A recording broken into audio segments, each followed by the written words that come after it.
Assalamualaikum warahmatullahi wabarakatuh. Alhamdulillah nahmadu wa nasta'inu wa nastaghfiruh wa na'udzu billahi min syururi anfusina wa min sayyiati a'malina. May yahdihillahu fala mudilla lahu wa may yudlilhu fala hadiya lahu. Asyhadu an la ilaha illallah wahdahu la syarika lah wa asyhadu anna Muhammadan abduhu wa rasuluhu la nabiyya ba'dah. La haula wa la quwata illa billah, amma ba'd. Yang pertama-tama yang saya hormati Al-Mukarram Al-Ustadz Mukhrid Sidki selaku dosen pembimbing atau dosen pengampu mata kuliah sejarah Al-Quran, yang mana insya Allah beliau ini selalu dalam naungan dan rahmat kasih sayang Allah Subhanahu wa Ta'ala.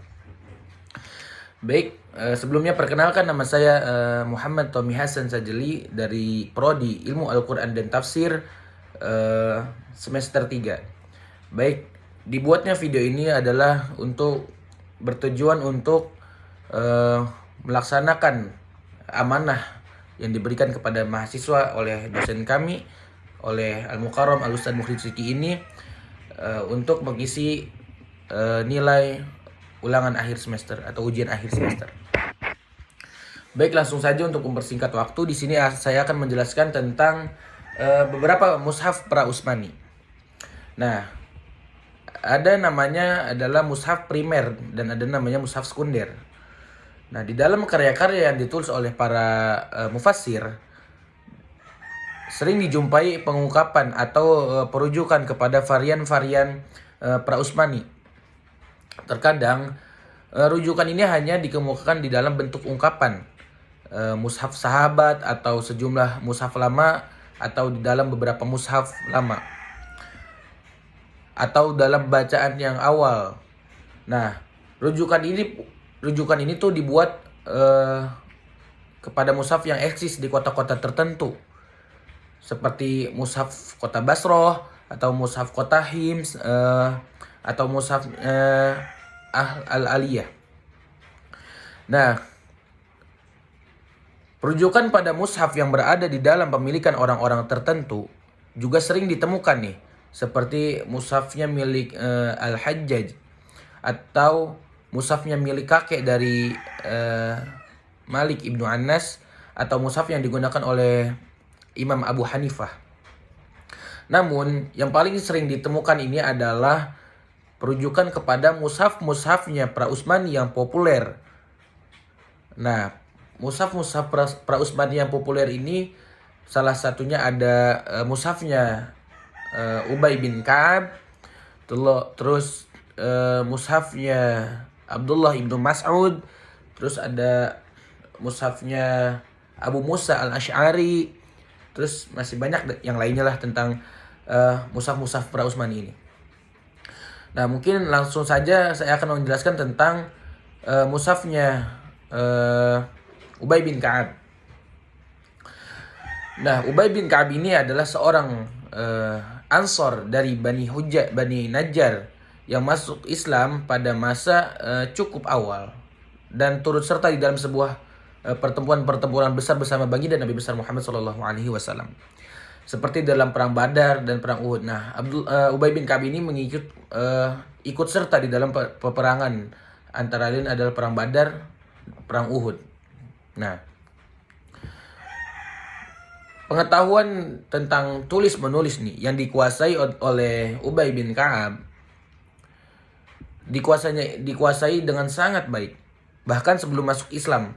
Jadi Ubay bin Ka'ab ini sudah sangat pandai di dalam tulis menulis bahkan sebelum beliau ini masuk Islam. Nah, dengan keterampilannya ini membuat baginda Nabi besar Muhammad SAW ini menunjuknya sebagai salah satu seorang sekretarisnya begitu Nabi Muhammad SAW ini hijrah dan tiba di Madinah. Nah, kegiatan Ubay bin Ka'ab ini sebagai sekretarisnya baginda Nabi besar Muhammad SAW tentunya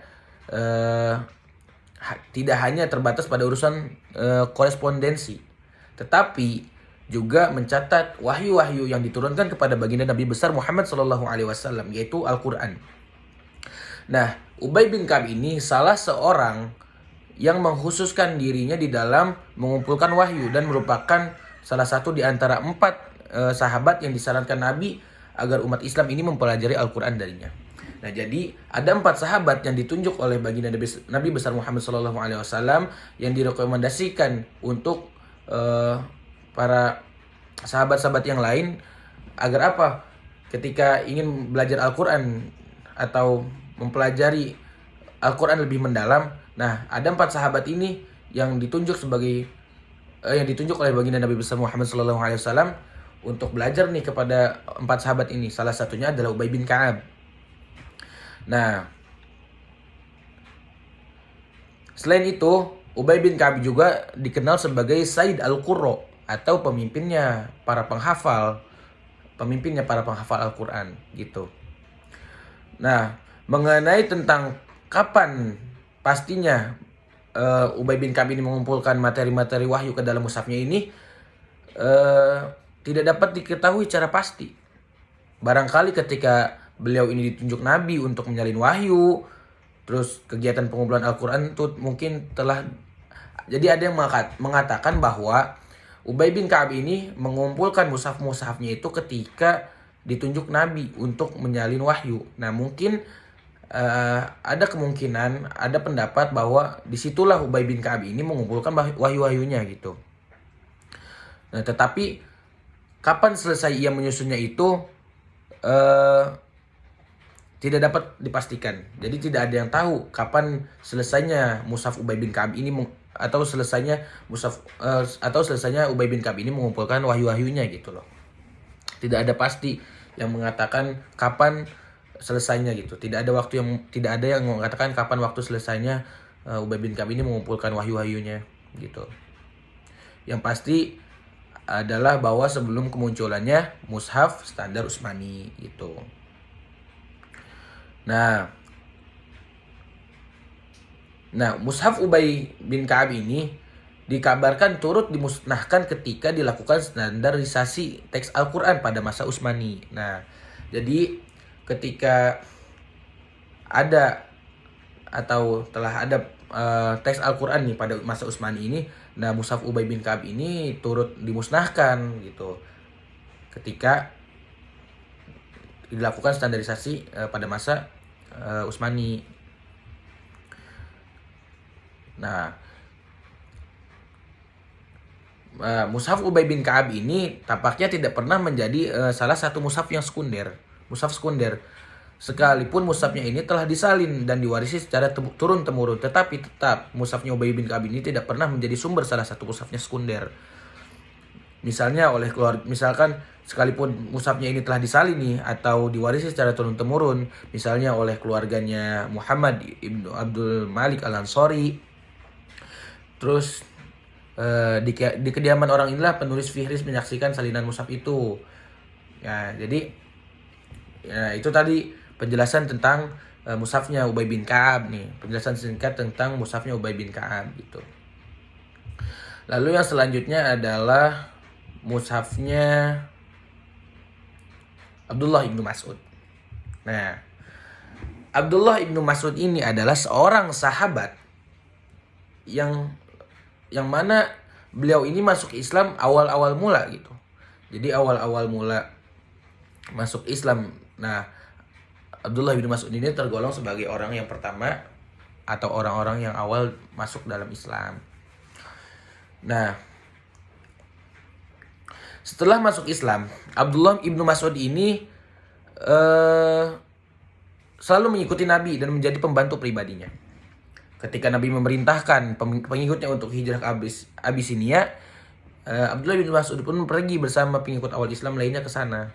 Nah, setelah hijrah ke Madinah, ia pun dikabarkan tinggal di belakang Masjid Nabawi dan berpartisipasi dalam sejumlah peperangan. Ada beberapa peperangan nih yang diikuti oleh Abdullah bin Mas'ud, salah satunya perang Badar, berarti tadi bersama dengan Ubay bin Ka'ab, di mana Abdullah bin Mas'ud ini memenggal kepalanya Abu Jahal. Terus lalu ada perang Uhud dan perang Yarmuk. Nah, Abdullah ibnu Mas'ud ini merupakan salah satu otoritas terbesar di dalam Al-Quran. hubungannya yang sangat dekat dengan Nabi Muhammad SAW ini telah memungkinkannya mempelajari sekitar 70 surah secara langsung dari mulut baginda Nabi besar Muhammad SAW. Nah, jadi Abdullah ibnu Mas'ud ini sangat dekat dengan Rasulullah, dan Abdullah ibnu Mas'ud ini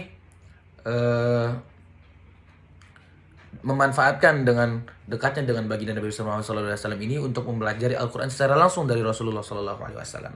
Dan Ibnu Mas'ud ini dapat mempelajari sekitar 70 surah secara langsung dengan dari mulut baginda Nabi besar Muhammad SAW.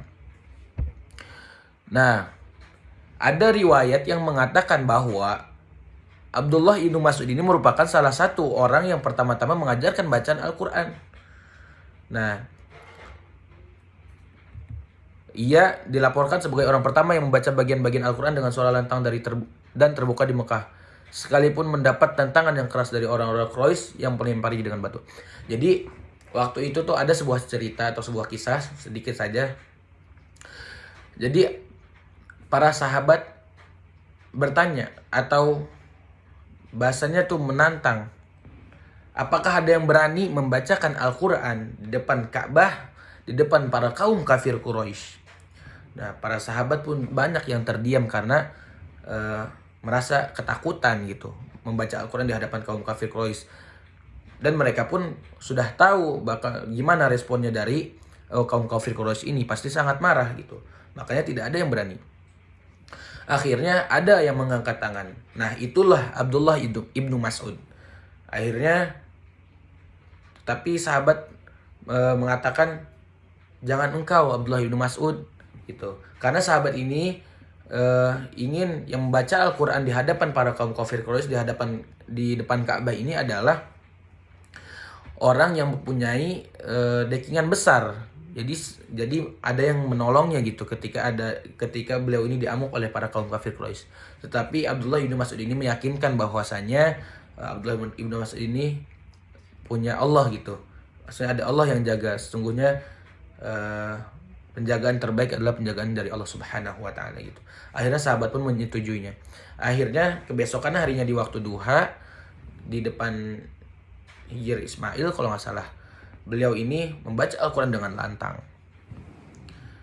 Nah, disitulah sudah pasti para kaum kafir Quraisy ini sangat marah dengan apa yang dibacakan oleh Abdullah ibnu Mas'ud ini. Akhirnya disitulah Abdullah ibnu Mas'ud dipukuli, dihajar dan lainnya sebagainya sampai bercucuran darah lah wajahnya. Dan ketika itu beliau ini datanglah kepada para sahabat, dan apa yang ditakutkan oleh para sahabat pun benar-benar terjadi gitu. Nah, tetapi Abdullah ibnu Mas'ud ini tidak kapok, dan kebesokannya itu ingin dia membacakan lagi di depan para kaum kafir Quraisy, tetapi para sahabat menolaknya atau melarangnya, dan Abdullah ibnu Mas'ud pun ini pasrah saja gitu karena sudah dilarang oleh para sahabat. Nah, Abdullah ibnu Mas'ud juga salah satu orang atau salah satu sahabat yang 4 tadi yang direkomendasikan oleh baginda Nabi besar Muhammad SAW tentang siapa yang ingin belajar Al-Quran. Nah, inilah kepada para sahabat, kepada 4 sahabat ini termasuk adalah Abdullah ibnu Mas'ud. Nah, mengenai kapan jelasnya pengumpulan mushafnya Abdullah ibnu Mas'ud ini, tidak ada informasi yang jelas tentang kapan Abdullah ibnu Mas'ud ini mengumpulkan mushaf-mushafnya gitu. Nah, tetapi kelihatannya Abdullah ibnu Mas'ud ini mulai mengumpulkan wahyu-wahyu pada masa baginda Nabi besar Muhammad SAW, dan melanjutkan pengumpulan wahyunya ini sepeninggalan Nabi Muhammad SAW setelah beliau ini ditempatkan di kota Kufah. Nah, itulah kelihatannya, atau ada yang mengatakan gitu bahwa disitulah waktu Abdullah ibnu Mas'ud ini mengumpulkan wahyu-wahyunya gitu. Nah,